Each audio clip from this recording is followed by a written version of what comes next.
시청자 여러분 안녕하십니까? AI 뉴스 경인입니다. 첫 번째 소식입니다. 경기도가 도에서 관리하는 민자도로 세 곳의 통행료를 지난해에 이어 올해도 인상하지 않기로 했습니다. 대상은 일산대교와 제3경인 고속화도로 서수원 의왕 고속화도로인데요. 경기도는 서민 경제 부담 완화를 위해 요금 동결을 결정했다고 설명했습니다.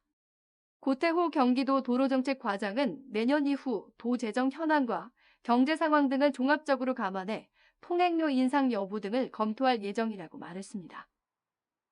인천시가 1인 가구 지원을 위한 용역에 착수했습니다.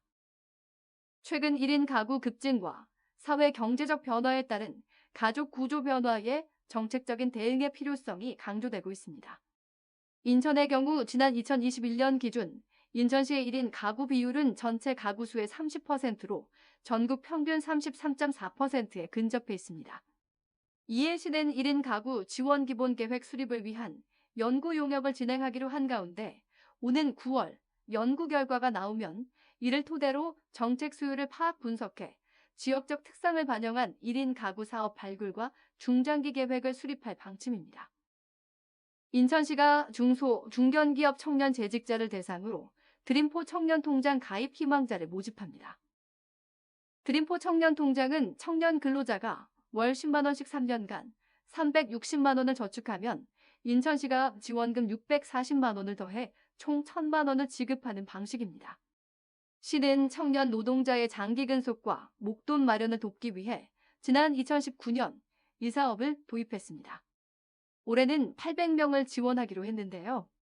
신청 대상은 인천에 있는 중소, 중견 제조기업이나 지식서비스 산업에 1년 이상 재직 중인 만 39세 이하 인천 거주 청년 근로자로 4월 28일까지 신청하면 됩니다.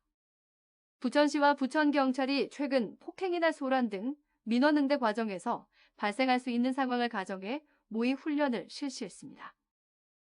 이번 훈련은 공무원이 민원인 응대 과정에서 폭언이나 폭행을 당하는 비상 상황에 대비하는 등 안전한 근무 환경 조성을 위해 마련됐습니다. 부천시는 최근 민원 응대 부서에 휴대용 보호 장비를 도입하는 한편 민원 과장을 총괄대장으로 하는 비상반을 편성하고 상황별 돌발 상황에 대응하기 위한 매뉴얼을 구축했습니다. 부천시가 과거 동장의 역할인 책임 담당 동제와 현장 소통의 날 운영을 통해 올해 1분기에만 민원 400여 건을 접수하는 등 성과를 거뒀다고 밝혔습니다.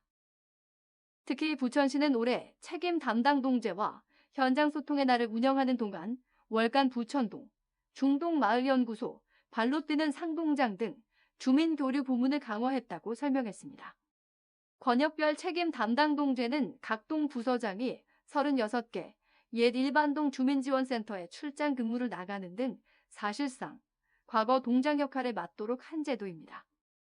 부천시는 내년 광역동 완전 폐지를 앞두고 행정 개편 추진 기반을 마련하기 위해 현장 소통의 날 운영 시간을 기존 2시간에서 2배 이상 확대할 방침입니다. 조선시대 김포 통진의 역사를 담은 전시관이 문을 열었습니다. 통진도호부는 조선시대 김포 서부 지역을 아우르던 통진연이 숙종 때 도호부로 승격하면서 얻은 지명입니다. 이달 월곤변 군아리의 문을 연 통진도호부 전시관은 과거 통진 일대의 역사와 지역에 남아있는 문화재를 알리기 위한 시설입니다. 김포시는 통진도호부 전시관 개관과 더불어 향후 104터 복원을 통해 지역의 역사적 가치를 발굴하겠다는 계획입니다. 최근 일교차가 큰 날씨가 이어지면서 농작물 저온 피해가 우려됩니다. 김포시 농업기술센터는 4월까지 일교차가 클 것으로 예상된다며 채소나 과수를 키우는 농가는 시설 온도가 영하로 떨어지지 않도록 채비해야 한다고 설명했습니다. 또 이미 저온 피해를 입었다면 비료나 병해충 방제를 통해 추가 피해를 막아야 한다고 덧붙였습니다. AI 뉴스 경인을 마칩니다. 시청해주신 여러분 고맙습니다.